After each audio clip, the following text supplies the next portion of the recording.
tengo entendido que hablaron con el doctor Toro del tratamiento farmacológico no clínico. Acá en Teresa hablaron de igualdad, hasta sigla y me toca a mí complementar esa clase con el tratamiento farmacológico que tiene que ver con la insulina propiamente tal. ¿Ya? Entonces vamos a aprovechar esa clase para que sea un continuo en el fondo del tratamiento farmacológico del área. Ya, les voy a presentar un caso. Este es un caso que después de esta clase ustedes deberían ser capaces de contestar. ¿Ya? Un caso que simula un paciente en vida real. ¿En cuál de las siguientes situaciones clínicas iniciaría insulina basal NPH en doble dosis? ¿Ya? Letra A. Paciente mujer de 50 años con IMC de 36 con dosis máxima de morfina con hemoglobina de 4.9. Opción B, hombre de 65 con dosis máxima de insulina anteriores con hemoglobina de 9.2 y con glicemia de 1 normal. Opción C, paciente independiente del ataque presente, paciente independiente de la edad, presente síntomas de hipercatabolismo, baja de peso, hiperglicemia sintomática, poliglifosfalgia con hemoglobina de 10.1. Opción D, paciente hombre de 60 años con hemoglobina de 7.9 y con intolerancia gastrointestinal a la metformina con función renal normal. Y opción D, mujer de 70 años que ingresa a hemodiálisis con hemoglobina de 8.2 que no puede usar ningún influenciamiento. ¿Ya? Al final de la clase vamos a contestar esta situación. El segundo caso es indicar una dosis inicial de insulina NPH a usar en el siguiente caso. Mujer de 59 años con hemoglobina de 9 en tratamiento con metformina 850 miligramos cada 12 horas, más glicemia 5 miligramos al día, con un peso de 88 kilos con función renal normal y glicemia de ayuno de 120. Las opciones son 0,1 unidades por kilo de peso en monodosis nocturna, 0,1 unidades por kilo de peso en monodosis matinal, 0,2 unidades por kilo de peso en monodosis matinal, 0,3 unidades por kilo de peso en doble dosis o 10 unidades de insulina arterial. Vamos a contestar esta pregunta también al final de la clase. Entonces, estamos dividiendo. ¿Qué es la insulina? La insulina es una hormona, ¿ya? Y es una buena palabra para mencionarla en la consulta, en el policlínico, porque la gente le tiene miedo a la insulina, ¿ya? Genera rechazo, ¿ya? Y la insulina es un medicamento que es una hormona, como cualquier otro medicamento, como cualquier otro medicamento de los que conversaron con el doctor Álvaro Toro. Y cuando genera ese rechazo, yo le digo a los pacientes, señora María, mire, ¿qué diferencia tiene entre ser, porque le tiene miedo a ser dependiente de la insulina? Eso es como el primer rechazo y el tema de la inyección. Entonces la pregunta es, ¿qué diferencia tiene ser insulino dependiente que ser metformino dependiente? La gente que así. No, es que es para toda la vida. No necesariamente es para toda la vida. Todas las herramientas farmacológicas, todas las que conversaron en la clase anterior y lo que vamos a hablar de insulina ahora, se usa mientras se requiera, ¿ya? Y la insulina propiamente tal es un medicamento, es una herramienta farmacológica que se usa generalmente cuando la arena está incendiada, o sea, cuando hay mucha descompensación y donde hay que apagar rápidamente el incendio para después en el fondo virar hacia un tratamiento en donde la diabetes está más o menos ya estable y analizar la situación es si ese paciente requiere seguir usando insulina de manera exclusiva o asociado a algún hipoglicemia alveolar, ¿ya? Pero esa es como el primer enfrentamiento que ustedes tienen que tener cuando pensamos en usar insulina o el paciente ya viene usando insulina antes, porque en algún momento su diabetes, ¿ya? Entonces, la hormona se produce en el páncreas, obviamente, y que se encarga de regular los niveles de glucosa en sangre. Glucosa en sangre es sinónimo de glicemia. Cuando digamos glicemia es la concentración de glucosa plasmática, ¿ya? Y al liberar, ¿cierto? al secretarse la insulina por parte del páncreas, esto favorece la absorción de la glucosa por parte de la célula. Ya vamos a ver la célula, ¿ya?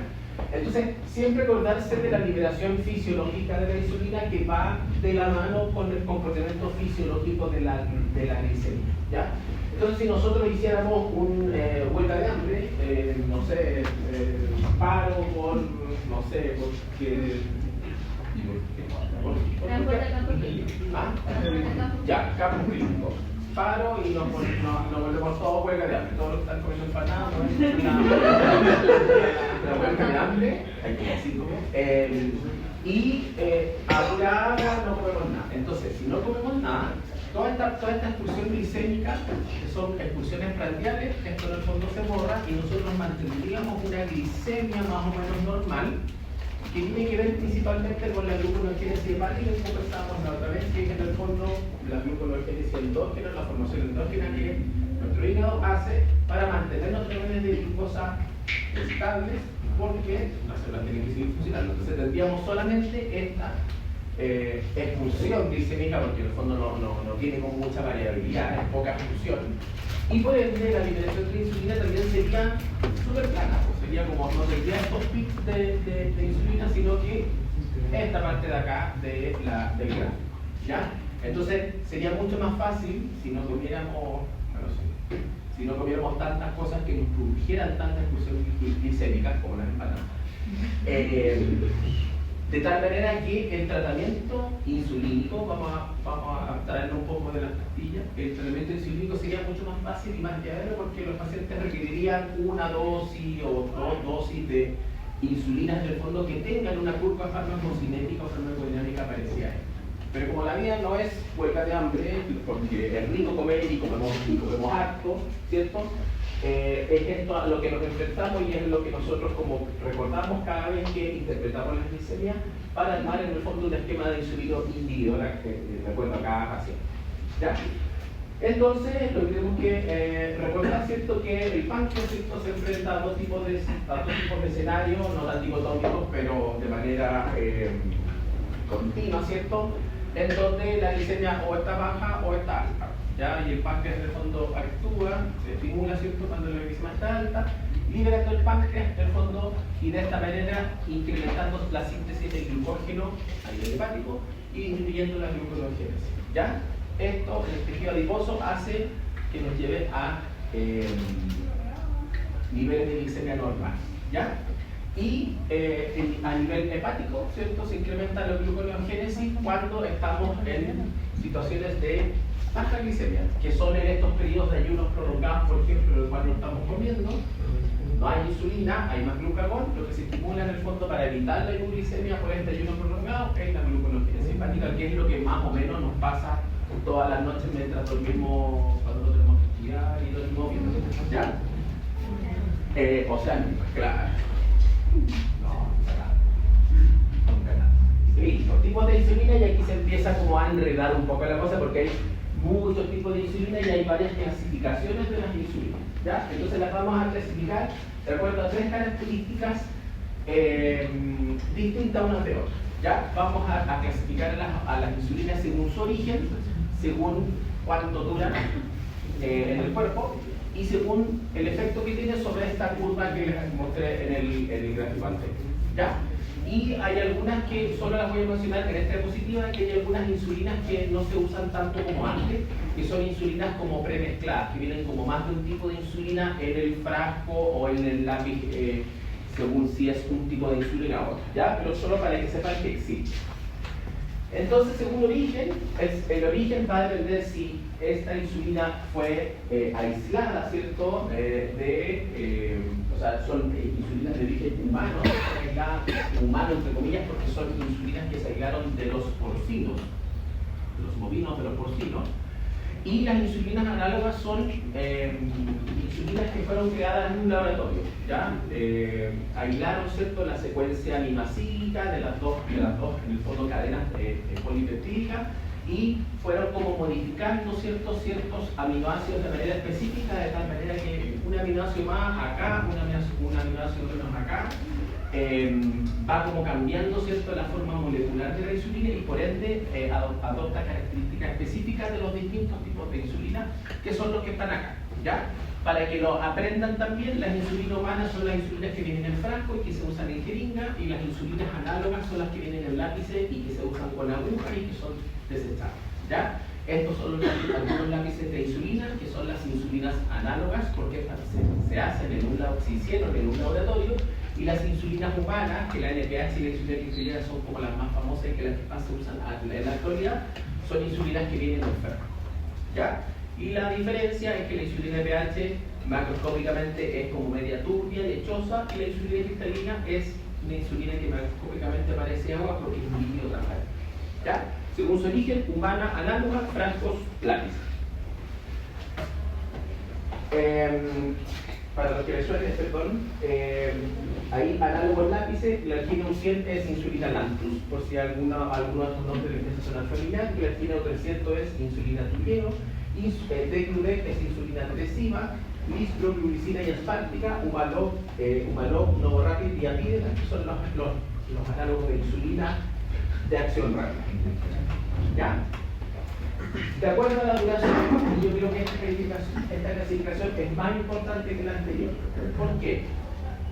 Cuando decidamos escoger una insulina, tenemos que tener tres cosas, tenemos que individualizar tres características de esa insulina, que son estas cosas de acá. ¿Ya? Tenemos que saber su vida media, si dura 6, si dura 4, si dura 12, si dura 24, si dura 30 horas. Tenemos que saber la latencia de inicio de acción. Toda insulina no es instantánea, yo me la inyecto y no empieza a actuar al tiro. ¿Ya? Y eso es importante, por ejemplo, cuando un paciente tiene que usar insulina precomidas, ese paciente se tiene que poner la insulina harto, o sea, el tiempo suficiente como para que cuando empiece a comer, esa insulina ya esté activa. No le sirve a ese paciente inyectarse la insulina y empezar a comer al tiro, porque la insulina que se acaba de poner todavía no está activa, porque hay una latencia de tiempo hasta que empieza a actuar, ¿ya? Y hay algunas que tienen inicio de acción a los 15 minutos, otras a los 30 minutos, otras a la 1 hora, a las 2 horas, ¿ya? Y esto, pasa aquí en esta tabla tan linda que ustedes tienen el fin de semana, porque no se puede montar la prueba. Pero es importante saberlo porque el paciente que si uno no le dice nada, se pone la insulina antes de comer, después de comer, ¿ya? Cosas que influyen obviamente en el objetivo final, que es que se controle las glicemias del paciente, ¿ya? Y el pic de acción, que también tiene que ver un poco con a qué hora yo indico la insulina de ese paciente. Por ejemplo, una indicación súper frecuente, que es cuando los pacientes usan insulina pH en la noche, ¿ya?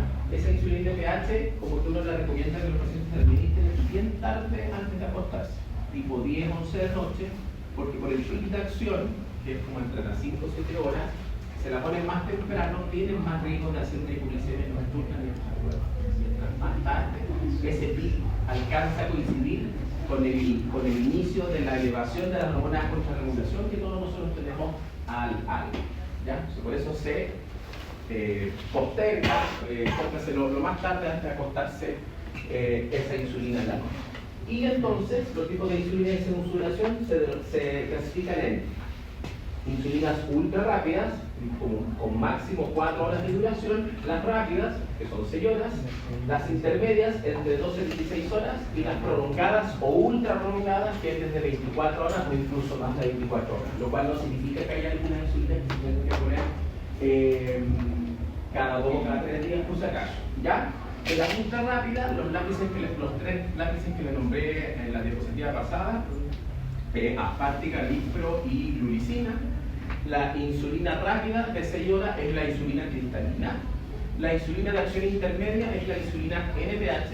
Y las insulinas prolongadas son los lápices de insulina análoga basal, que son las que actúan en la parte de abajo de la curva del movimiento de la glicemia y de la insulina. Nombres: Lantus, Tulleo, 3. ¿La ultra rápida cuál era? Ultra rápida, lispro, aspartica y glulicina. Esos son los nombres de las moléculas. Nombres de marca: Apidra, Novorapid, Humalog. ¿Y cuáles son los importantes ¿Sirve por manejar las moléculas o hay que manejar moléculas y marca? Moléculas, yo estoy comprando las marcas, pero las voy a apostar. ¿Ya? No sé si hay alguna, por ejemplo, estas Lantus, esta es Tulleo y esta es Tresiva, una de las lápices de insulina de acción prolongada. Esta dice Lantus, dice Tulleo, dice Tresiva. Esta es la U300 de acá, esta es la U100 de acá, esta es la U300 y la de UTP. ¿La cristalina? La cristalina es el frasco que debe ser esta. ¿Ya? Pero me tengo que saber cómo en la vida. Sí, no se tiene que saber, la lispro es la Apidra, la otra es la no. La clasificación, ¿ya? Bueno, y ahí está el resumen, ¿ah? Con todos estos nombres de moléculas, de marcas, etc. Ya lo pueden después leer para que cuando lo lean o el vecino, la mamá del cliente, miren, está la sí. Ya, y según su efecto, y esta clasificación también es importante, es más simple. Hay insulinas que me ayudan a controlar las glicemias basales, o sea, esta parte de acá nomás del control de la glicemia, y hay otras insulinas que son de acción prandial, que me ayudan solo a controlar esos picos de glucosa. Entonces, cuando un paciente despierta con la glicemia alta, le vamos a tener que dejar una insulina de acción lenta. No sé si una que dure 24 horas o una que sea de dosis nocturnas que me dure las 12 horas nocturnas de ese día, dependiendo si ese paciente, además de despertar con la glicemia alta, también anda con la glicemia alta el resto del día. ¿Ya? Entonces, van a haber insulinas que me van a ayudar a controlar esta glicemia de acá, y hay otras insulinas que me van a ayudar a controlar solo esa glicemia de ahí. ¿Ya? A los intentos siempre les digo, cuando empiezan a hacer ejercicios de ajustes de insulina y construcción de tabla, las insulinas basales me ayudan a controlar las glicemias basales, las insulinas prandiales me ayudan a controlar las glicemias prandiales. Basal para basal, prandial para prandial.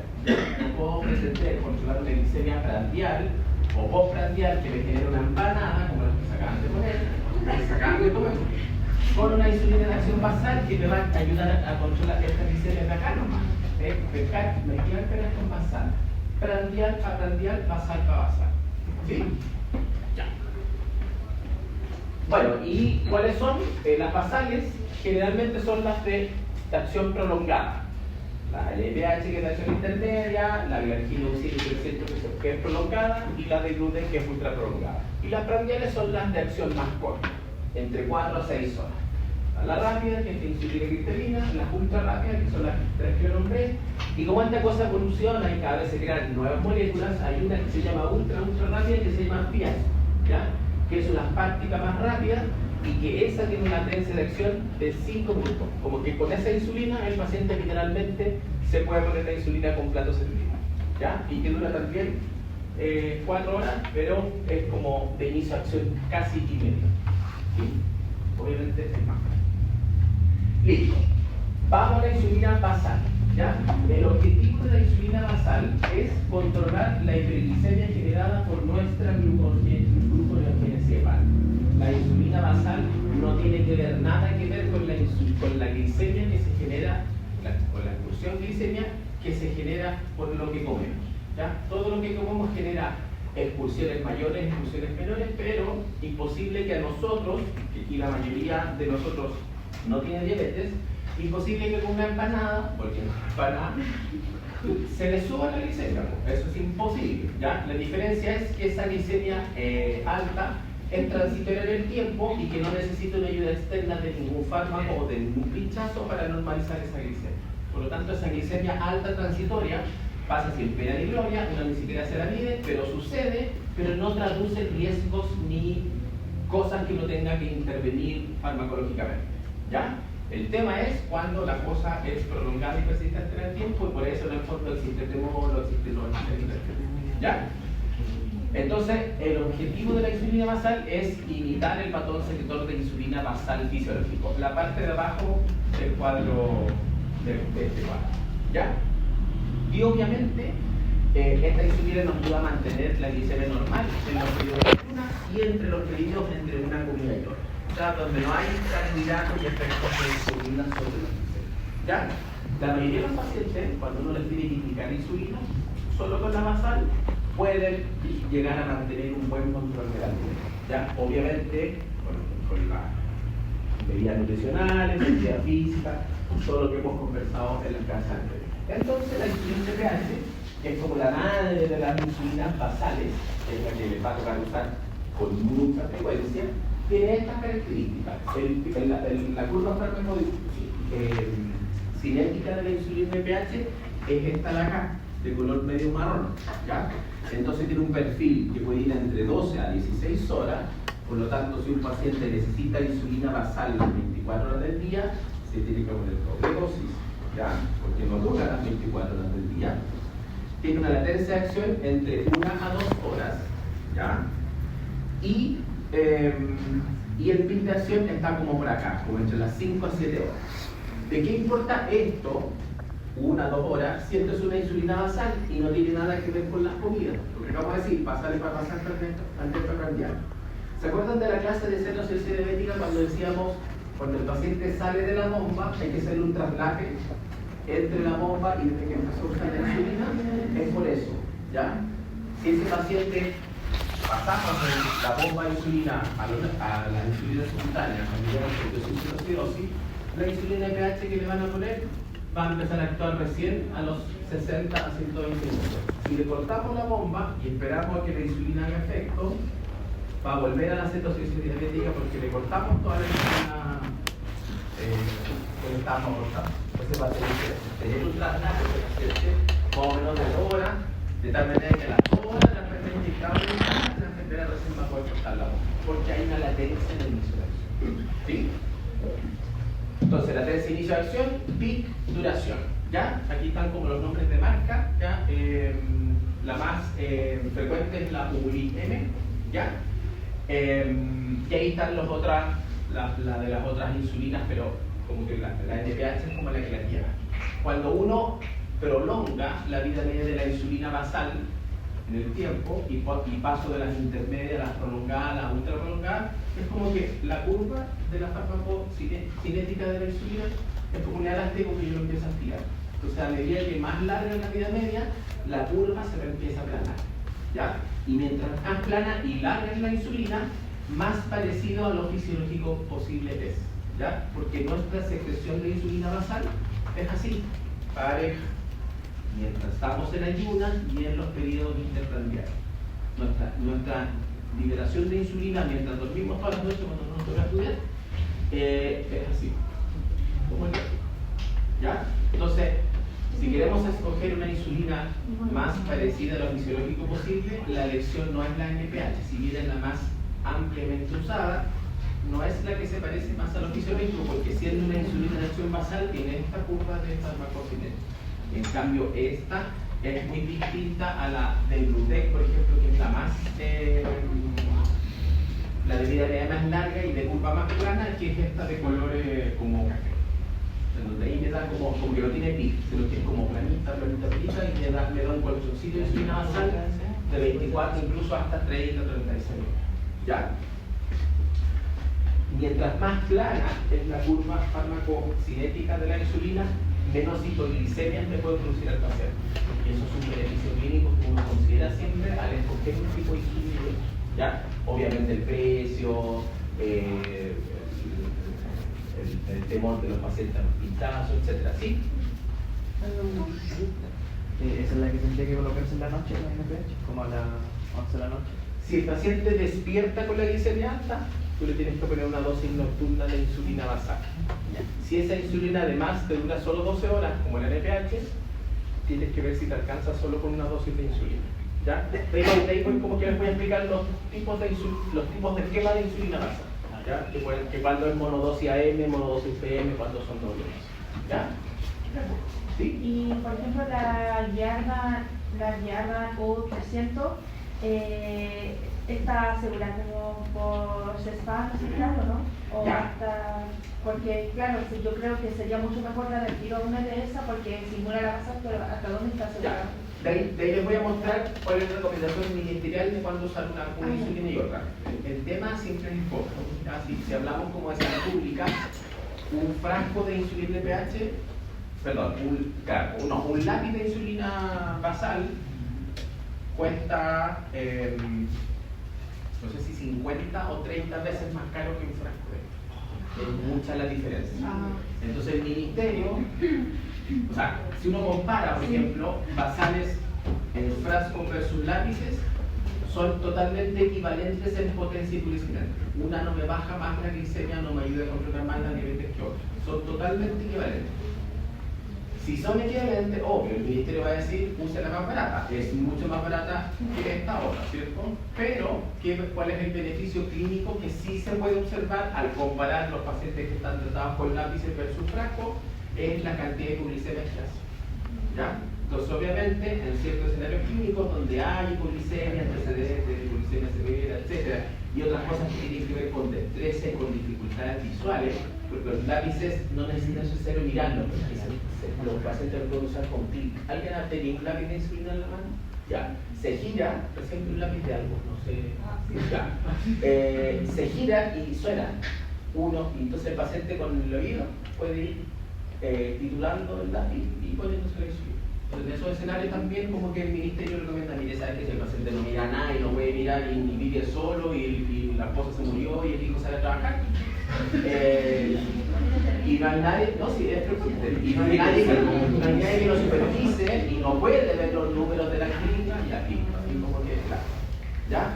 Y en la canasta de los consultorios, que es lo que preguntaban, ¿ya? Los lápices son de hospital. Pero igual está asegurado por de nivel secundario. Está dentro de la canasta del IES, tanto de 2 como de 3. Ya. Sí. Listo. ¿Cuándo se indica la insulina? ¿Ya? Y la insulina se puede indicar en 2 momentos de la enfermedad. Uno al inicio, cuando debutan los pacientes y cuando este debut es inestable. ¿A qué le vamos a llamar inestable? Siempre cuando el paciente está sintomático, por infancia más baja de peso, no necesariamente que estén las 4 presentes, pero cuando haya sintomatología asociada a la hipoglicemia, con una glicemia mayor a 300, sea cual sea, y con una molecular sobre 10, aquí está incendiada la diabetes. Aquí hay que insulinizar al paciente. ¿Ya? I-O-U-E-I-A, lo que sea. Pero aquí está incendiada la diabetes. ¿Ya? Entonces, en estos escenarios en que el paciente que no quiero, que la cuestión, caballero, se le va a encender la casa y usted va a seguir apagando el incendio con la manguera con la que regaló. No va a controlar el incendio. Y insulina.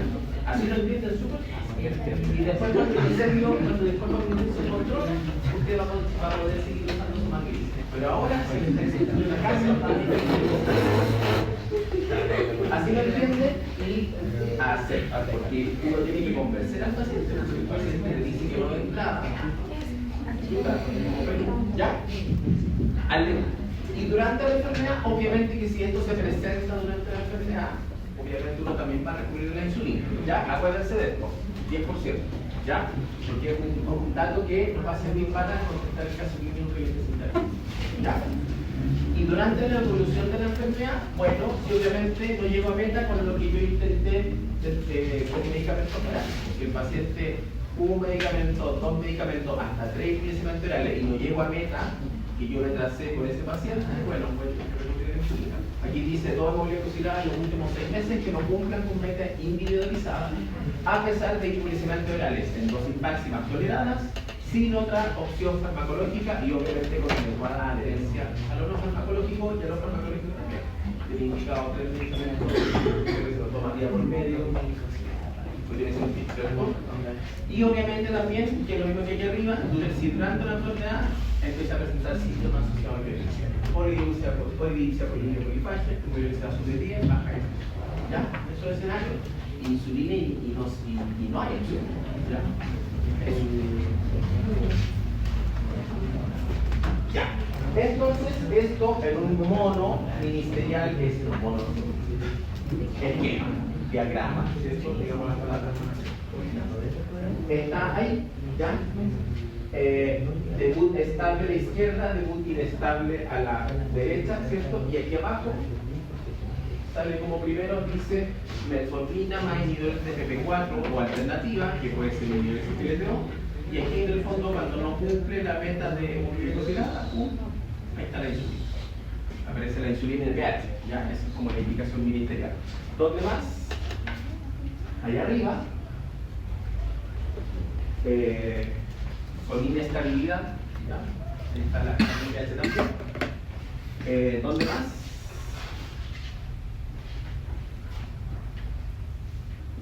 Con inestabilidad arriba, cuando no cumple la hemoglobina glucosilada, y cuando debuta inestable arriba, insulina. ¿Ya? Así que este gráfico como que ordena harto la rosa que he dicho hasta ahora. Listo. Entonces, hay veces que la insulina dijimos, uno la indica de manera permanente, pero también hay veces que uno la indica de manera temporal. Y uno sabe que va a tener una fecha de inicio y una fecha de término. Por ejemplo, en un embarazo. Las gestacionales termina el embarazo, termina la insulina. ¿Ya? Durante una hiperglicemia intrahospitalaria, muchos pacientes que usan hipoglicemiantes orales y se hospitalizan por distintas razones y, no sé, apendicitis, usuario de metformina, le da una hiperglicemia transitoria, ¿cierto? Primero o segundo día operatorio, le van a indicar un poquito de metformina, ese paciente lo va a seguir usando cuando se vaya a la casa para tomar su tratamiento. ¿Ya? Patología intercurrente, pacientes que usan, ¿cierto? Con, no sé, resfrío, bronquitis, neumonía, infección urinaria, gastritis, cualquier cosa, y se le sube la glicemia, uno le puede en el fondo dar un curso corto, breve de insulina mientras esa patología se resuelve. ¿Ya? Y pacientes que estén usando corticoides de manera ya un poco más prolongada, por ejemplo, pacientes oncológicos que estén con quimioterapia, ¿cierto? Cada 14 días, 21 días, y usan corticoides dosis alta durante 2 o 3 días. Bueno, durante esos 2 o 3 días esos pacientes tendrán que usar insulina para evitar, ¿cierto?, la hiperglicemia que muy frecuentemente muchos ciclos de quimioterapia producen, porque las dosis y la potencia de esos corticoides son en el fondo bien hiperglicémicas. ¿Ya? Y luego de su uso se debe reevaluar su continuidad, ya sea el debut o durante en el fondo la evolución de la diabetes. ¿Ya? Eso siempre. Pensar, analizar. Lo sigue necesitando, lo mantenemos, le bajamos la dosis, lo subimos, etc. ¿Ya? La insulina basal se puede usar NPH o un análogo de efecto prolongado, que lo conversábamos recién. Se puede administrar a un horario definido. La mayoría de las veces los pacientes están con un régimen de 200 gramos de carbohidratos, lo que significa que los hemoglutés, en el fondo que se le miden en el hospital o se sugiere que se midan en la casa, se realizan a las 7 y a las 19, que más o menos son las horas del desayuno y la 11, ¿cierto? Y puede ser en monodosis o en doble dosis. Y la monodosis de NPH puede ser AM o PM, ¿ya? La insulina NPH, la letra P de insulina NPH significa protamina, ¿ya? Y es la encargada de darle esta característica lechosa a la insulina, ¿ya? Y de hecho es la única diferencia que tiene con la insulina cristalina, que no tiene la P de protamina, ¿ya? Insulina NPH, protamina, insulina cristalina, transferencia, ¿ya? Y esta protamina, aparte de darle la característica macroscópica, es la que permite que esa insulina se libere de manera más o menos prolongada desde el subcutáneo y le da en el fondo la curva farmacocinética que acabamos de mostrar en el gráfico. Ya es un perfil de acción intermedio, tiene alta variabilidad intra e interindividual, es barata, está altamente disponible y potencialmente tiene un rol alergénico y es como dentro de los efectos adversos que uno pudiera como describir en relación al uso de insulina. ¿Ya?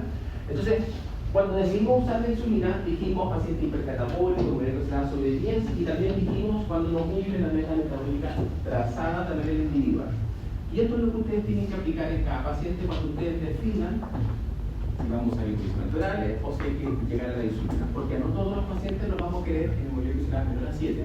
Porque hay ciertos pacientes que empiezan a acumular o aumentar su riesgo de hipoglicemia y que nos hace nosotros en la clínica balancear, ¿cierto?, entre el riesgo de hipoglicemia y el seguir siendo tan estricto para el control de la glicemia. ¿Ya? Por ejemplo, adulto mayor, delgado, con muchas comorbilidades, muy insulinosensible, usuario de sondafol y postrado, ACV secuelado, cáncer de próstata. Un paciente así no lo vamos a querer en glicemias de 80, 90, 100 microgramos y tanto, porque un paciente que tiene unas comorbilidades, tiene más riesgo de hipoglicemia y tiene una expectativa de vida mucho más acortada. Tal vez ese paciente lo vamos a querer aquí abajo, ¿ya? En donde dice, por ejemplo, hemorragia considerada de, cáchense, hasta 8, 8,5, glicemia precomida hasta 160, glicemia postprandial hasta 230. Y aquí que describe la tabla, grupo comprende a personas en cuidados al fin de la vida con múltiples enfermedades crónicas de declinación funcional o cognitiva severa. Es individual la meta, ¿ya? Siempre la mayoría de los pacientes van a estar acá. Tienen bajo riesgo de hipoglicemia, son pacientes jóvenes, sin comorbilidad social, donde hay que ser estricto porque hay muchas cosas que prevenir, mucho tiempo y muchas complicaciones que hay que prevenir. Y aquí en medio están los pacientes que, no siendo pacientes en esta etapa, empiezan a acumular ciertos años, empiezan a tener comorbilidades significativas, y lo dice así, no es una cosa como bien ambigua. Este grupo contiene a personas mayores, frágiles, así como en personas con riesgo moderado o alto de hipoglicemia, personas con historia de hipoglicemia, severas o repetidas e inadvertidas con complicaciones micro o macrovasculares, diversas comorbilidades, diabetes de larga data con dificultades para el logro de las metas y expectativas de vida limitada. Muchos pacientes empiezan a estar acá y ahí uno se traza ciertos objetivos intermedios de control metabólico, hemoglucosilada hasta 8, glicemia promedio entre 6 y 150 y constanteidad hasta 200 ¿sí? Resulta que un paciente tenga mayor o menor riesgo de tener hipoglucemia tiene que ver principalmente por los factores ambientales. Entre otros. O por cómo responden. Entre otros. Por ejemplo, el mismo paciente que está con insulina y puede ver los números de la clínica. Ese paciente tiene más que es un servicio que garantice que se está administrando bien el insulina. Por ejemplo.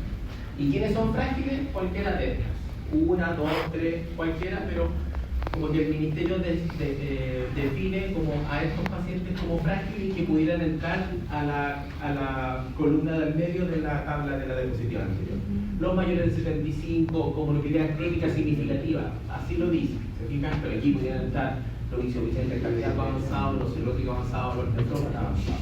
¿Ya? Pacientes desnutridos con IMC menor a 23, los pacientes dependientes de la actividad pasiva de la vida diaria, con expectativas cortas de vida, síndromes genéticos presentes, caídas frecuentes, trastornos severos de depresión, deterioro cognitivo y alto riesgo social y económico, que es como que pudiéramos tal vez meter aquí entre el supuesto paciente que ve poco y que es riesgoso que siga usando esa insulina porque nadie sabe si se puso 10, 12, 20, 30, si se lo puso 1 o 2 veces, riesgoso, ¿ya?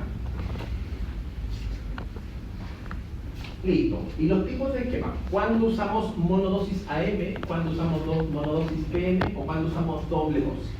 Y aquí entran las disquisiciones en relación a qué nivel de hemoglobina glicosilada tenemos. ¿Ya? De 10 para arriba, que es lo que decía en las diapositivas anteriores, no lo duden, doble dosis. ¿Ya? Ese paciente necesita insulina basal las 24 horas del día. Sean 2 dosis de NPH o una dosis de un lápiz que le va a dar 24 horas. ¿Cuándo empiezan aquí las opciones de monodosis? La hemoglobina está sobre 9, o sea, entre el 9 y el 10 pudiéramos intentar una monodosis o AM o PM, ¿ya? ¿Y de qué va a depender si es AM o PM? De la glicemia de ayuna al despertar, venosa o una hemoglucosa. Si la glicemia de ayuna está elevada, eso significa que ese paciente necesita insulina durante la noche. Obviamente, esa monodosis va a ser nocturna. Si ese paciente tiene la glicemia al despertar, se despierta con la glicemia normal y tiene una glucosidad entre 9 y 10 y no está hipercatabólico, no está en la oxidógeno, podríamos intentar un esquema de insulina de pH en monodosis diurna, porque si amanece con la glicemia buena y tengo el promedio alto, el 9,2, 9,3, significa que las glicemias altas están durante el día. Por ende, la dosis de insulina tiene que ser diurna para que la ayude con las glicemias diurnas estén elevadas.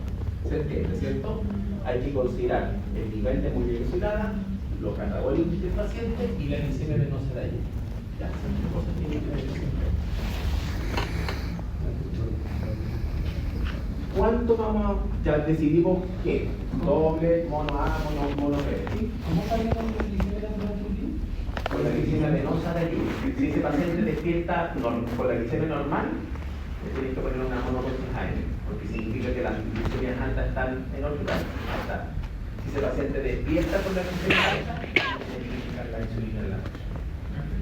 ¿Sí? Y ahí la doble dosis dice cuándo se debe colocar como a las 12 de la mañana. Ya vamos a ver. Entonces, ya decidimos mono o bidosis. ¿Cuánta insulina alojar ahora? Para decidir cuánta insulina alojar ahora, y con esto vamos a contestar el segundo caso clínico que presente, vamos a fijarnos en 3 cosas del paciente, que es en el fondo lo que resume cuánto riesgo de hipoglucemia tiene el paciente o cuánto sensible o resistente es el paciente a la insulina. Me voy a fijar en la edad, me voy a fijar en el IMC y me voy a fijar en la función renal. ¿Ya? Entonces, los pacientes van a ser, los tienen que catalogar como insulina sensibles a los flacos, menor o igual a 20 años, a los viejos, mayores de 70, y los que tengan cierto grado de insuficiencia renal.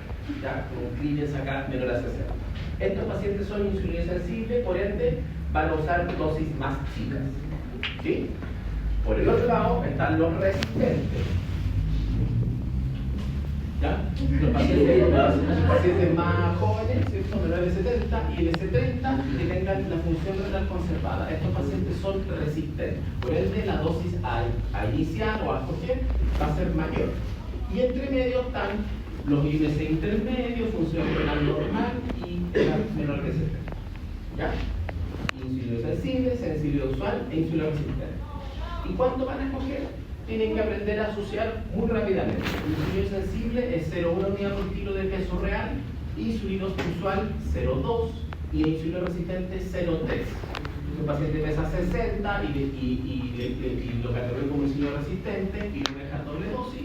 A ese paciente le tengo que repartir 18 unidades de insulina NPH. Si lo voy a dividir en dos dosis, 2 tercios AM y 1 tercio PM. Lo voy a dejar 12 en la mañana y 6 en la noche. Si a ese mismo paciente le voy a dejar, ponte tú, solo dosis en la mañana de insulina NPH porque amanece con la glicemia normal, la tabla dice 15,02 por kilo. Entonces ese paciente va a dejar solo las 12 unidades de insulina NPH. Si la abuelita María, que pesa 50 kilos o 45, tiene una molecular de 9.1 y es ultra insulino sensible y tiene la glicemia de ayuno alta, a esa abuela le voy a dejar una monodosis de insulina NPH nocturna. ¿En cuánta dosis? En 0,1. Se le voy a dejar 4 unidades de insulina NPH. Y así. ¿Ya? Vamos a fijarnos en las qué tan sensible y resistente es el paciente a la insulina de acuerdo a sus 3 características. ¿Ya? Así que siempre van a estar mirando el carnet, la balanza y la característica. ¿Sí? Dale, la doble dosis ya era 0,3 insulino resistente, pero ahí eso es igual en las dos. No, la doble dosis siempre se divide y esto es como receta cocina, 2 tercios, 1 tercio. Porque en el fondo estamos igual con comida en el día y en la noche no estamos comiendo. Si bien las basales son para la basal y las arterias para las arteriales, siempre la división de una doble dosis es 2 tercios AM, 1 tercio PM. Y como dijimos recién por el pic de acción, la dosis PM va a ser tardecito, 10, 11 de la noche.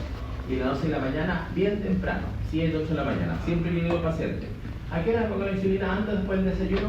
No importa si antes después del desayuno no es una insulina prandial, pero sí al despertar y en la noche al acostar. Uno pregunta igual a qué hora se acuesta y que se despertar los pacientes. Hay unos tatas que se encuentran a las 8, 9, muy temprano, y los que se levantan como a las 4 de la mañana, muy temprano. ¿Ya? Pero más o menos 7, 22, 23 horas. ¿Ya? El total por kilo, unidad por kilo. El total por kilo después tú lo repartes.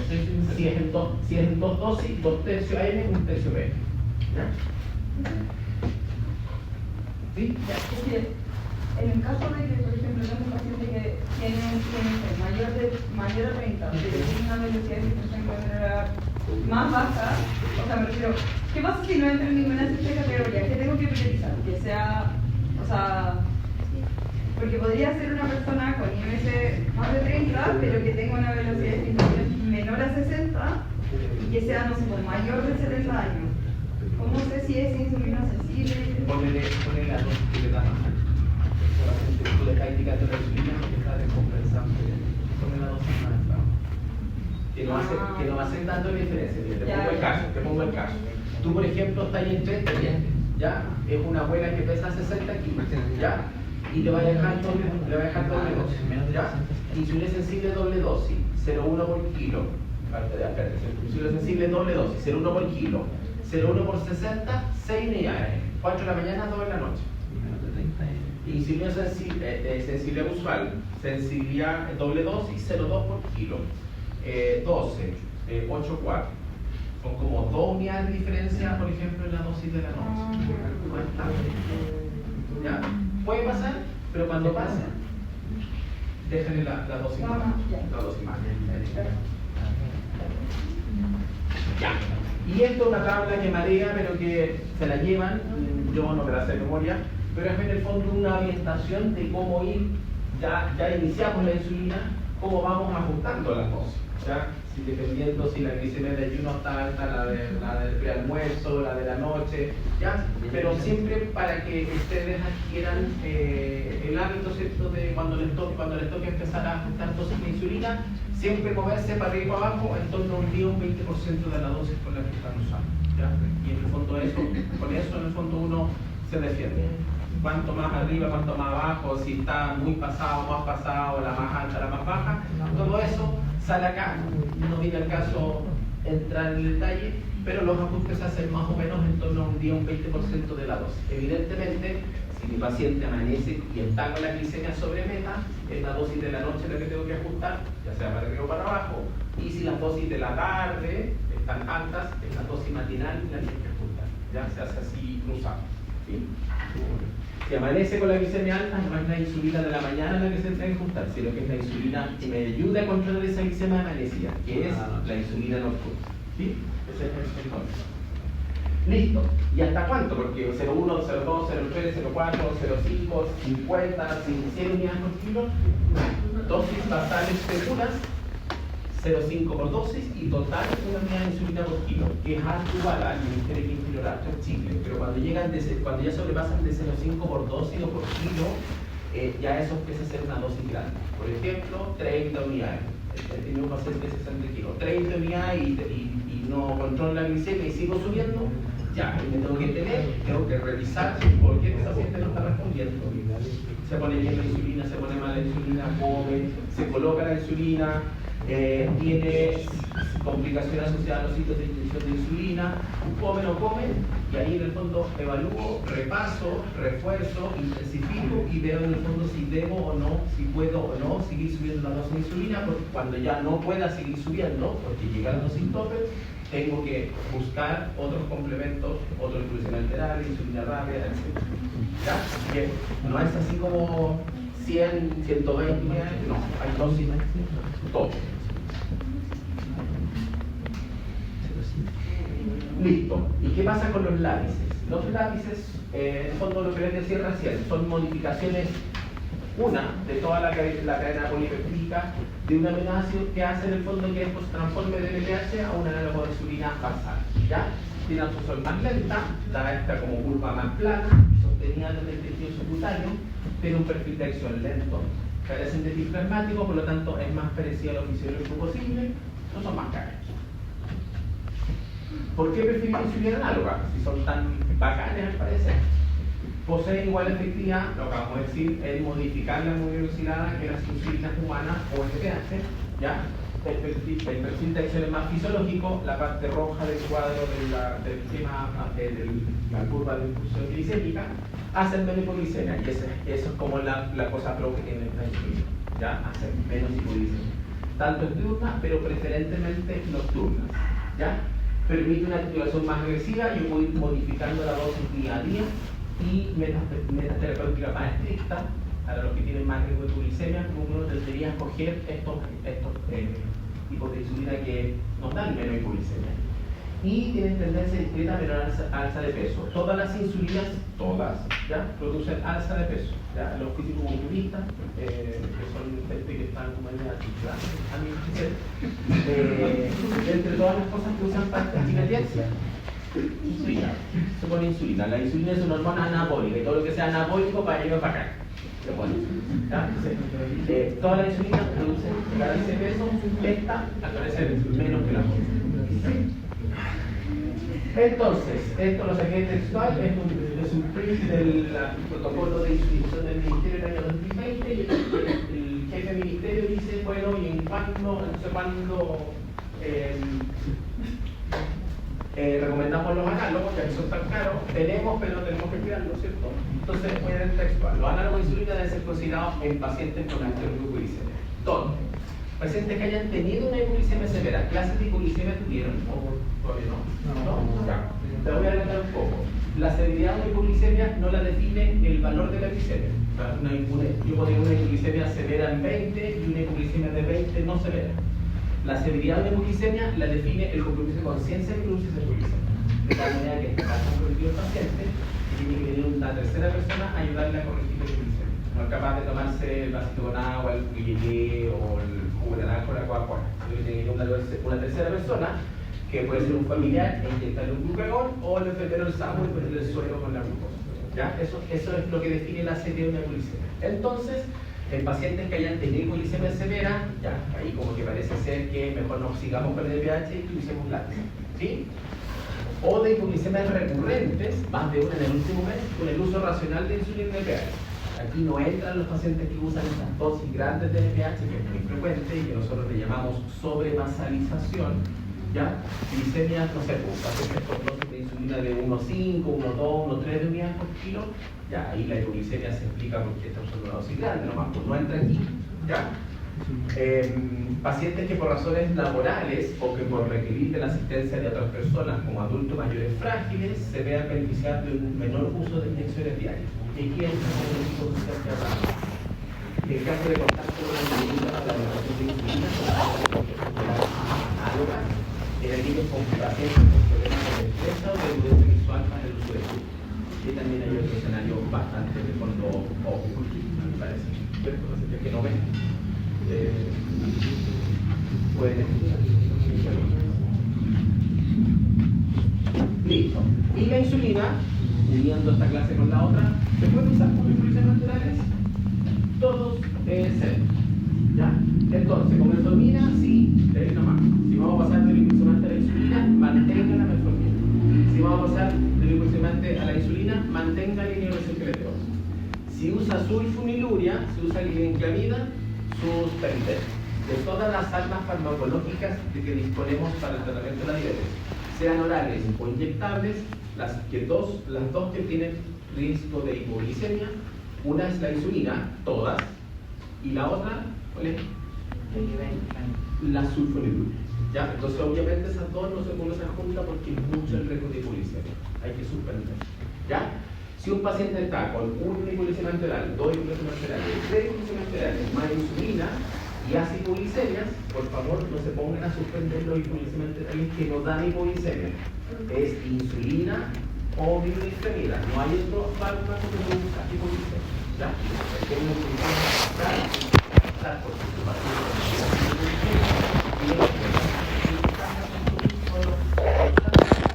y eso es aplicable. Los que no producen hipoglicemia no son responsables, ¿ya? Los NP4 sí, los análogos sí, ¿ya? Y como ustedes aprendieron en la clase del doctor Escoro, tanto los NP4 como los análogos GP1 son fármacos multiplicativos. Entonces, estos dos entre sí no existen, ¿ya? Pero este con la insulina sí, este con la insulina también, ¿ya?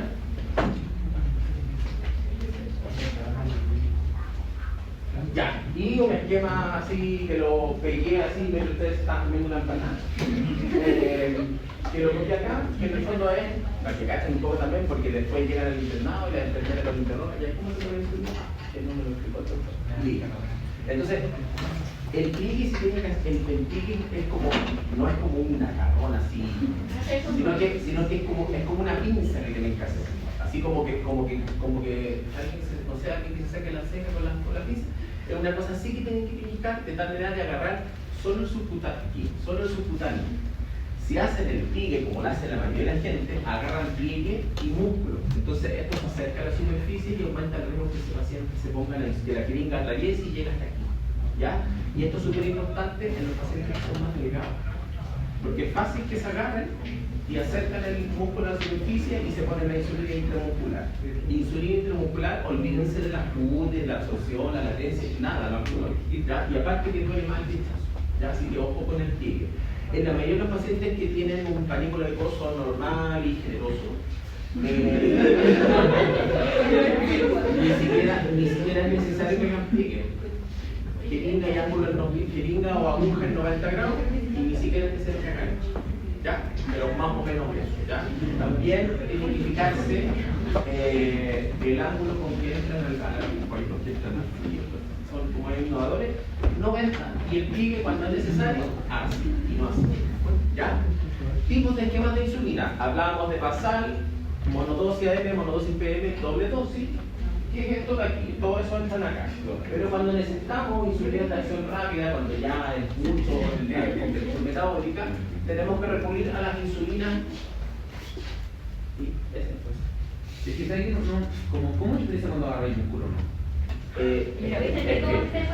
O sea, en algunas personas se puede sentir, pero la idea es como agarrar el puro pellejo. Señora, agarras el pellejo, no agarras el rollo. Ya, todos pasaron a Bahía. Agárrese el piquito.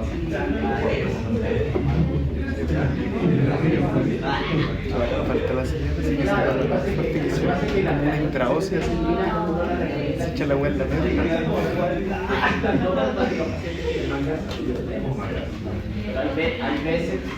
Hay veces en que ya hay que aplicar mulo, hay que aplicar caso. Pero la tome siempre, ¿sí? Imagino que es muy difícil, pero ¿qué pasa si mi paciente le da a un vaso? Se muere.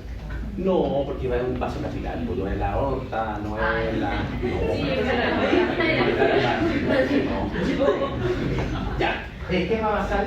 Ya, entonces pasamos del esquema de insulina basal a los sistemas intensificados de insulina y aquí entran las insulinas de acción rápida. Ya, un esquema basal prandial, como ustedes lo van a escuchar, es un esquema en que el paciente necesita 1 o 2 dosis de insulina basal más refuerzos de insulina rápida antes de cada comida. Es el esquema intensificado basal prandial o basal bol. Esos son los nombres.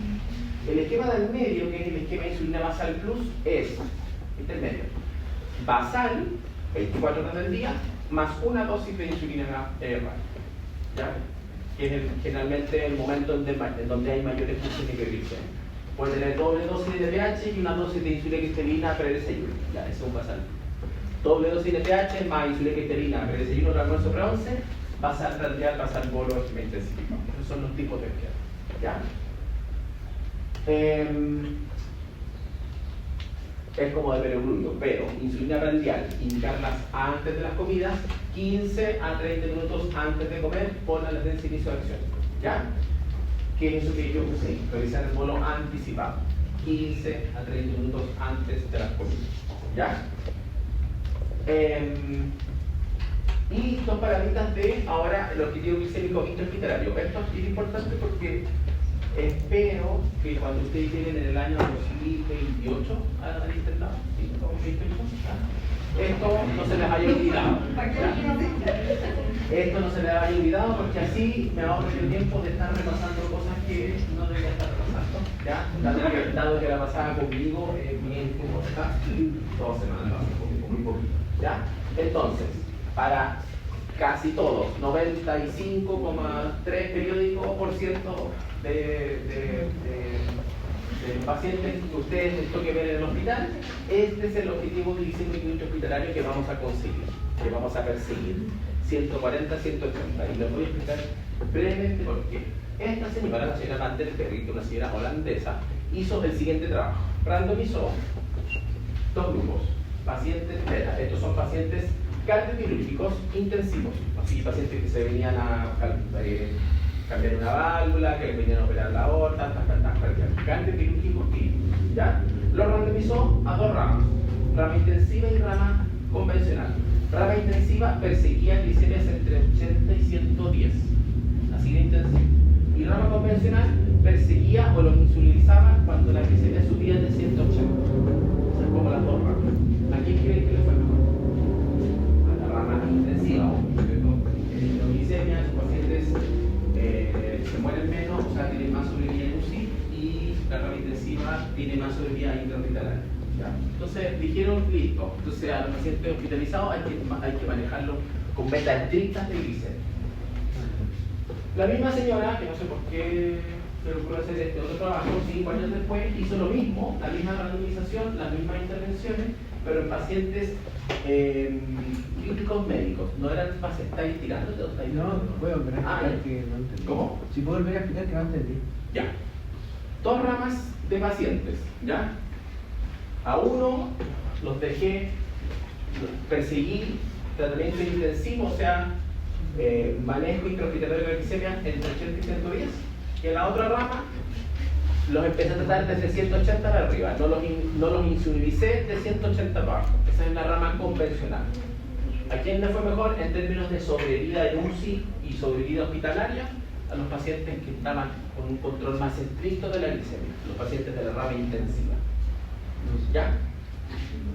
La curva de la izquierda es sobrevida en UCI, el gráfico de la derecha es sobrevida hospitalaria en general. Hay mayor sobrevida en la rama intensiva que en la rama convencional. En otras palabras, se mueren más los rama convencional que los rama intensivos. Entonces pareciera ser que, ya, listo, si me hospitalizo en este hospital, quiero que me controlen de 80 a 110 milisemas porque tengo menos chance de morirme. ¿Sí? Ya. El mismo ejercicio, pero ahora en pacientes críticos médicos, no eran quirúrgicos. Entonces como que la lógica diría, listo, me va a dar el mismo resultado. Y no, le dio todo lo contrario. Los pacientes de rama convencional se morían menos que los pacientes de rama intensiva. Entonces la evidencia quedó medio contradictoria. Hace 5 años hice lo mismo en los casos quirúrgicos críticos y ahora resulta que en los críticos médicos me da al revés. Entonces, ¿qué hacemos en el fondo? Y salió este trabajo que es como un clásico en diabetes, que es el Night Sugar, en donde hay... sí, yo no fui.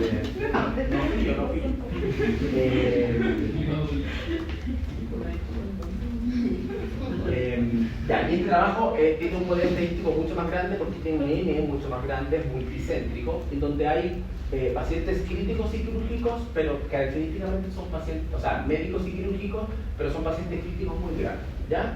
Y en este grupo, o en este trabajo, también dos ramas, la misma rama, convencional e intensiva. Y aquí le fue mejor a los pacientes que tenían la rama convencional, ¿ya? O sea, ellos se morían menos, tenían menos complicaciones intrahospitalarias, ¿ya? Y la glicemia promedio de la rama intensiva fue como PERI 110 y la glicemia promedio de la rama convencional fue como PERI 140. Entonces, como convención, a raíz del resultado de este tercer trabajo, definieron que la rama convencional, o sea, que el objetivo glicémico intrahospitalario tenía que ser entre este 140 que les dio el trabajo y el 180 que ellos usaban para empezar de ahí a insulinizar. De ahí salió el 140 a 180. Entonces tiene un fundamento fuerte, porque en el fondo implica más o menos mortalidad para el paciente. ¿Ya? Y de hecho en el siguiente gráfico sale así como un 10% menos, aquí está, ¿no? Un 10% más de sobrevida si mis glicemias no están tan estrictas, sino que están entre 140 y 180. ¿Ya? ¿Por qué le pasó lo otro? Son pacientes distintos, te fijas, no es como comparar un poco peras con manzanas. Entonces, la pregunta es, bueno, estos son pacientes de pura UCI, ¿qué hacemos con los pacientes de sala? Que son los que ustedes ya están empezando a ver. Y la verdad es que no existe este trabajo en pacientes de salas de unidades básicas, ¿ya? Todavía no lo hacen. Entonces, los señores expertos dijeron, bueno, extrapolemos esto y 140, 180 para toda la galla nomás intrahospitalaria, salvo para los cambios quirúrgicos críticos iniciales del primer trabajo, que o en el Valle de Moncagua no existen, pues aquí no se operan esos pacientes, no tenemos unidad de cardiocirugía intensiva, para otros hospitales será, por eso les decía que en la gran mayoría de los pacientes hospitalarios el objetivo glicémico va a ser 140, 180. ¿De acuerdo? Listo, esquema basal prandial, el monito, esto es, a basal de abajo van los bits de insulina prandiales, 1, 2, 3 comidas, lo que ustedes tienen conmigo. ¿Ya? Y lo que les decía recién, el esquema basal bolo, que tiene estas dos como partes, la insulina basal, que me ayuda a mantener y controlar la glicemia de ayuda generada por la gluconeogénesis hepática, que es esta parte de acá, y esto de acá, y la insulina en bolo, que es la que permite evitar la expulsión hiperglicémica que va a generar la comida. ¿Ya? Permite procesar los alimentos, permite manejar la elevación de la glicemia y controla la glicemia al comer. Por lo tanto, si un paciente no come, no se pone insulina rápida, no le va a subir la glicemia. ¿Ya? Y eso debe aplicar cuando, por ejemplo, un paciente necesita insulina prandial, está hospitalizado, no está hospitalizado, tiene que hacer una endoscopía así en la casa. O sea, bueno, tiene que ir a la gente que se está haciendo endoscopía, tiene que hacer una endoscopía, porque está en estudio por una úlcera, no sé. Y doctor, ¿qué hago con la dosis del desayuno? Ya, es que si usted no va a desayunar, no va a insulina. ¿Ya? Porque en el fondo es, en realidad, si como me lo pongo, se lo pongo otra vez. ¿Sí? Y en estricto rigor, cuando ustedes indican una insulina cristalina en el hospital o en la casa, están indicando dos tipos de insulina en estricto rigor, en este mismo bolo, que es la insulina o dosis nutricional y además la insulina o dosis correccional. En estricto rigor, la dosis nutricional es con las comidas que el paciente va a hacer. Pero la insulina correccional es la insulina que además ese paciente se va a poner mientras más alta esté la glicemia. Ya les voy a explicar con una tabla. Y estos monos son como los más entretenidos y es con los que ustedes terminan aprendiéndose de memoria. Vamos a construir una tabla de insulina basal ahora. ¿Ya? Y esto es como lo que yo y es lo que si ustedes entienden esto, como que empiezan a hacer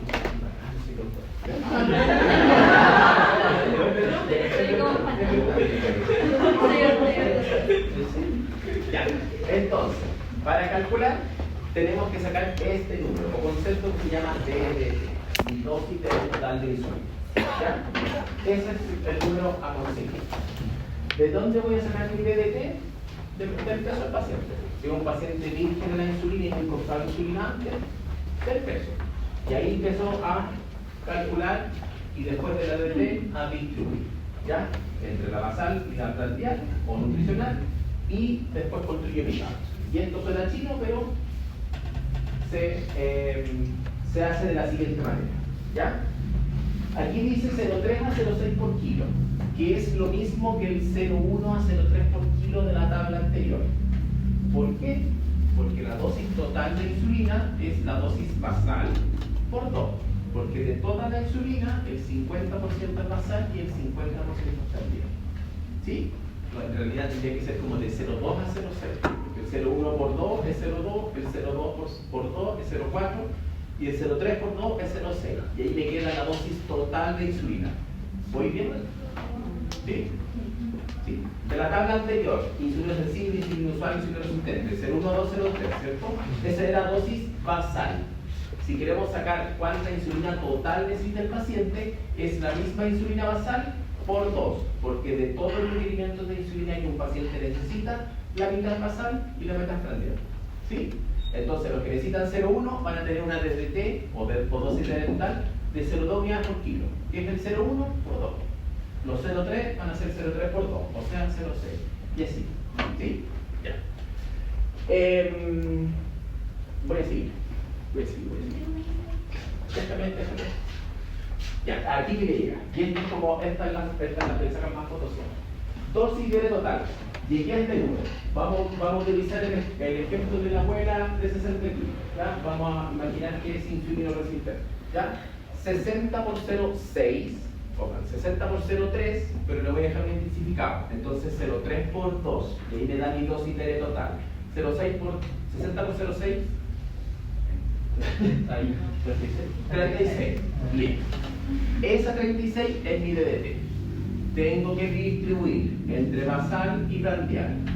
Mitad basal, mitad prandial. Mitad basal, la mitad de 36, 18. Y la otra, los otros 18 me quedan de prandial. Estos 18 los distribuyo. 2 tercios AM, 1 tercio PM. Estamos asumiendo que esta abuela está en menores compensadas, glucosilada de hipercatabólica, estamos en ese escenario. ¿Ya? 2 tercios, 1 tercio, ¿cierto? Y me va a quedar 12 AM, 6 PM. ¿Sí? Estos 18, 2 tercios AM, 1 tercio PM. 12, 6. ¿Sí? Si es una dosis de análogo en una dosis de dura 24 horas, una dosis de 18. Fin del asunto. Y las prandiales, tengo que distribuir esas 18 unidades dependiendo del número de comidas que el paciente haga o yo le deje si estuviera hospitalizado. Que pueden ser 3 o pueden ser 4. ¿Ya? Entonces, si son 4, me va a quedar más o menos 4 unidades por comida. 18 dividido en 4. Y si son 3, me va a quedar 6. ¿Cierto? Ya. ¿Esto es por lo máximo que se le puede dar a ese paciente? ¿O lo máximo para la dosis inicial? Estamos iniciando, estamos construyendo un esquema de insulina. Después, eso se va ajustando de acuerdo a la respuesta. Y por ejemplo, si ese paciente dice, no, yo de desayuno me como una manzana, y por el almuerzo se come medio almuerzo, ¿uno no busca poner más insulina antes del almuerzo o...? Ya, pero no discutir tanto, se puede... Vamos a asumir que come, o sea... No Comer parecido. Ese paciente no existe, de partida. Todos comemos para el desayuno. Sobre todo estos placas.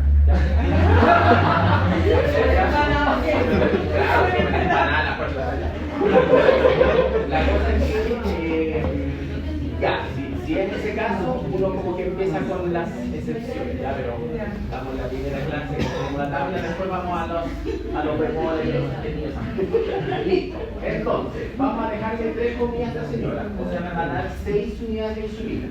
¿ya? Y está hospitalizada. En ese caso, las 6 unidades, ¿dónde se las voy a dejar? En el rango objetivo metabólico que tiene esta señora. Que según la señora Van der Beek y Lechuga es 140-180. Entonces, este es mi rango objetivo, aquí va mi dosis prandial, aquí van las 6. ¿Sí? No. No entendí. 10.000 pasos al día, 10.000 pasos al día, voy a caminar más. Ya, 60 kilos, 0,6 unidades por kilo, DDT 36. Mitad de esa dosis basal, mitad de esa dosis prandial. Dosis basal, 18, 2 tercios, 1 tercio, 100 pH, 12 AM, 6 PM, 18 unidades en una dosis y escojo un lápiz de insulinal. ¿Sí? Ya. Prandial, las mismas 18 que me dio de la división de estas 36, las tengo que distribuir entre las comidas que yo le voy a dejar al paciente. ¿Ya? La hospitalizar hasta la cena. ¿Ya? Si le voy a decidir dejarle 3, desayuno, almuerzo, cena, sin 11. ¿Ya? Le voy a sacar el pan de la tarde. ¿Ya? Si le dejo 3, tengo que dividir esas 18 en 3. O sea, 18. Ya, muy bien. 6 unidades. ¿En qué rango de esta tabla yo voy a empezar a construir? Yo voy a dejar esas 6 unidades en el rango objetivo en el cual yo quiero que esté esta señora. ¿Cuál es el rango objetivo que quiero que esté esta señora? Van der Beek 2001, Van der Beek 2006, Lechuga, 140-180. Entonces aquí yo le voy a dejar las 6 unidades de insulina, que va a ser la dosis prandial. Aquí lo que yo quiero no es corregir la glicemia, sino que quiero en el fondo colocar la insulina solo por el hecho de comer, dosis prandial. ¿Ya? ¿Dónde entra la insulina correccional acá? Acá. Porque aquí también va a comer, pero aquí va a comer con 270 de glicemia. Entonces aquí la enfermera en vez de ponerle 6, le va a poner 2. Uno no lo explica así en el hospital, uno escribe acá nada, 2, 4, 6, 8, 10, 12, así uno lo escribe. Pero conceptualmente es esto, en donde acá está la dosis prandial de 6, que está en todos los rangos, pero si la glicemia está más baja, yo tengo que corregir esa dosis, porque estoy bajo el rango. Si estoy sobre el rango, tengo que sumarle insulina, tengo que corregir esa glicemia. Entonces aquí, por ejemplo, con 270, le voy a indicar las 6 unidades prandiales, porque va a desayunar, más 6 unidades correccionales, porque están 270. ¿Sí? Ahora, la enfermera no va y ya le pongo 6 y después le pongo 6, pone 12 nomás para el tiro, ¿ya? Pero conceptualmente se los quise poner así porque a eso equivale la dosis prandial de la dosis correccional, que es la misma insulina cristalina. Estoy hablando solamente de manera conceptual para que cuando ustedes empiecen a ver una tabla, busquen eso. ¿Cuál es la prandial? ¿Cuál es la correccional? La correccional aquí es menos 2, menos 4, menos rango más 4, más 6, más 10, más. ¿Sí? El paciente come y se le hace una movimiento como después de. Antes, sí. Acuérdate, la insulina es preprandial. Bolo anticipado, 15-30 minutos. Pero, ¿cómo sabemos que la glicemia no está en ese rango si se la dimos antes que comer? Viene la señora de la central, va a repartir el desayuno, listo, empezamos mi día con grupo. Y tiene 180. Entonces sería la glicemia Preprandial, es la preprandial, dosis 3, ponle ahí, preprandial. ¿Ya? Entonces ahí vamos construyendo tablas. Y es una tabla random, ya las tablas ustedes las van a ver de 40 en 40. El resto, como de las tablas medias raras, van a ser siempre de ajustes, múltiples ajustes previos. Pero para empezar, así les queda una tabla completa. Yo así, en el pecho, les pongo un de la rotación. Por ejemplo, yo fui aquí y a la embarazada estaba haciendo eso. Tienes que ver eso. Ya. Y como estamos aquí en la rotación de evento y la experiencia de la clase, hay dentro una calcular esto. ¿Ya? Y esto es como la joya, no hay pregunta prueba, ni necesito que se lo aprendan porque esto como es avanzado, pero se lo voy a explicar igual. Equivale a lo anterior, pero con otros nombres que uno usa y utiliza más esto en diabetes 1. ¿Ya? En diabetes 1, los pacientes desde el carbohidrato número 1 que comen se tienen que insulinizar, porque no tienen nada de insulina dentro, ¿cierto? Así, una galleta, lo que iba a decir a mi hijo, como galleta como galletas sin azúcar. Y mostró las galletas y no tenían cero azúcar, porque son estas galletas cero que siempre venden como en el pasillo de los productos sin gluten integrales, que la gente cree que no tienen azúcar y tienen azúcar. Y revisamos la etiqueta y 4 galletas tenían 22 gramos de carbohidratos. Y obvio, como obvio andaba más alto, si bien 22 gramos de carbohidratos no es tanto, pero 22 gramos de carbohidratos para alguien que no tiene insulina es hiperglicemia bastante segura. ¿Ya?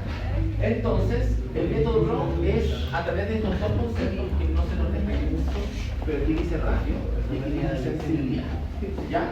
Cuando escucha el ratio es la cantidad de insulina que un paciente sin insulina se pone por los carbohidratos que va a comer. Si un paciente tiene un ratio de 10, significa que cada 10 gramos de carbohidratos que coma se tiene que comer una insulina. Y esto es más para los pacientes que cuestan los carbohidratos que comen. Si no voy a comer una empanada, la empanada de ustedes yo creo que fácil tiene 80, 90 así fácil, y tiene un ratio de 10, ese paciente tiene que ponerse 9 gramos de insulina solo por comerse el champán, sin saber la glicemia que tiene, solo por comerse el champán. ¿Cuánto tiene un sushi? ¿Quién gusta el sushi? Ya, ¿cuántos carbohidratos tiene el sushi? Pocos.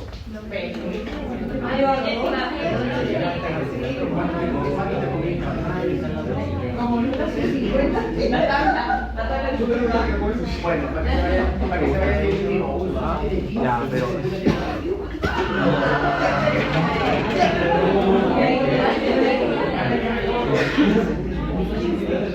Ya, entonces se paciente cuenta de 10, 20, 30, 40. Hay pacientes que tienen un ratio de 8, 16, 24, 32, 40. ¿Ya? ¿Cómo se calcula teóricamente el ratio de esa persona? Dividiendo 450, esto es una constante. Es, no me pregunten por qué, es 450. ¿Ya? Dividimos la DDT. Entonces, si este paciente tiene una DDT de 40, 450 dividido en 40 da más o menos como 10, algo, uno redondea ratio de 10. Fuente de 10 sus carbohidratos, por una unidad. Y la sensibilidad es cuánto me ayuda a corregir la insulina, la glicemia. ¿Ya? Y se calcula 1800 dividido por la DDT. Si este paciente tiene una sensibilidad de 45, la tabla que ustedes vean de ese paciente, el rango va a ir de 45 a 45. Por lo tanto, mientras más grande es este número, y por ejemplo la sensibilidad es de 60, en vez de ir de 40 en 40, va a ir de 60 en 60, o sea, rangos más grandes, ese paciente es más insulino sensible. Si es más chico, sensibilidad de 30, 25, los rangos van a ser más estrechos, de 20 en 20, de 30 en 30, de 25 en 25, ese paciente es más insulino resistente. ¿Sí? ¿Ya? Lo leen, con dictar. Tienes que practicar, hacer la tabla a ver si les sale. Listo, estamos terminando. Complicaciones de la diabetes, hipoglicemias, todas, de día, de noche, AM, o cambiar, cualquiera, obviamente más unas que otras. Lipodistrofia, y eso es importante. Esta yo no he visto una lipodistrofia tan severa como esta, pero la lipodistrofia, y en parte del examen físico todo paciente con insulina, es en el fondo aumentos de volumen que generalmente suelen ser no dolorosos, y los pacientes en el fondo se siguen pinchando ahí y se quieren seguir pinchando ahí porque ya los pinchazos ni lo sienten, se pierde la sensibilidad. ¿Ya? Entonces, ¿qué es lo que sucede con esto? Aparte de ser a veces una cosa estética, empieza a interferir en la respuesta sobre la glicemia, porque la absorción de la insulina aquí es súper errática. Entonces empieza a haber mucha variabilidad en la glicemia, no hay respuesta. Entonces, una de las tantas cosas que hay que hacer fuera de ajustar la dosis de insulina es, ¿sabe qué? Mejor póngase la insulina ahí, o póngase o más acá, o en los brazos, los muslos, ahí mejor póngase la distintos sitios de inyección. ¿Ya? Y las reacciones cutáneas, que si bien son poco frecuentes, la mayoría de las veces no tienen que ver con la insulina en sí, sino que con malas técnicas de administración de insulina. Reacciones cutáneas como prurito, eritema, rash, ¿ya? Que afortunadamente son poco frecuentes y no tienen que ver con la insulina en sí. O sea, como que rara vez uno tiene que suspender o cambiar la insulina porque tuvo una reacción adversa cutánea. ¿Ya? Ya, contesten rápido para irnos rápido. ¿En cuál de las siguientes iniciaría la tasa de pH en opción A, paciente en la ya, 10-1, ¿cierto? O sea, 10-1 doble dosis, no hay duda. Acá sería, ¿y aquí? ¿Qué hacen aquí?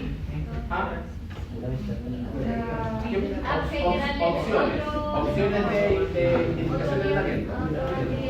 Ya, se puede dar un segundo impresionante y si no tiene plata para comprarlo o el consultorio no tiene, le iniciamos monodosis de NPH AM puede dependiendo de la glicemia de ayuna B2, ¿cierto? Ya, la B tiene 9,2 con dosis máxima insulinante grande, sale en plural, puede ser 2 y con glicemia de ayuno normal, este paciente tiene indicación de qué? De monodosis en la mañana porque la glicemia de ayuno está normal. ¿Sí? Ya, doble dosis, paciente de 60 años con glucosilada 7,9 y con intolerancia gastrointestinal a la metformina, con función renal normal. Opciones aquí, o de glucosilada enteral, no necesariamente tiene que ser insulina. La letra E, mujer de 70 años que ingresa a hemodiálisis con hemoglucosilada de 2 y que no puede usar ningún incremento oral.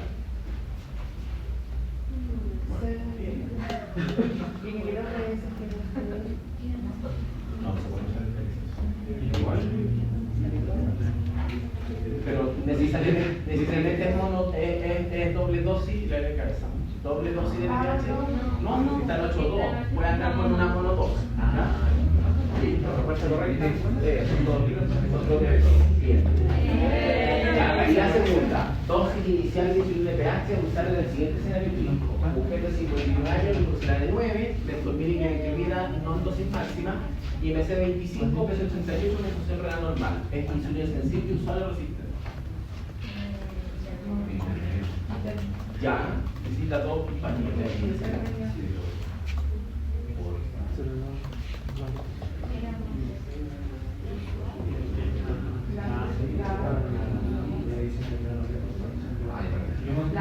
Ya. Vamos descartando. ¿Dosis fija? No, nunca les mencioné que sean dosis fijas, siempre por kilo peso, ¿cierto? Ya. ¿Doble dosis o monodosis? Monodosis, ¿por qué? Porque tiene una de 9, listo. Se va ahí, ya. Monodosis, AM o PM. AM. ¿Por qué? ¿Cómo está la glicemia de ayuno? Pero no tan arriba de 100. Ah, eso. ¿Arriba de cuánto? ¿Cómo? No, mira, eso es solo para ¿Está normal o está elevado? elevado. Está elevado por no diabético, porque se tiene diabetes. Está normal con diabetes. ¿Ya? Por lo tanto, la monodosis es sobre 100. O de acuerdo a tu objetivo. De acuerdo a tu objetivo que te das. Ya, está normal. ¿Es AM o PM?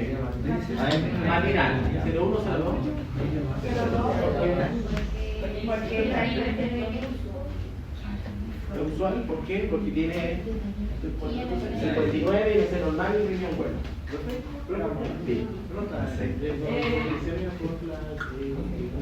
Bueno, en realidad, sí, porque este paciente cuando se le inicia la monodosis, se mantiene la metformina y se supone que ya, ¿ves niño? ¿Están empezando a insulinizar? Ya, dudas, consultas.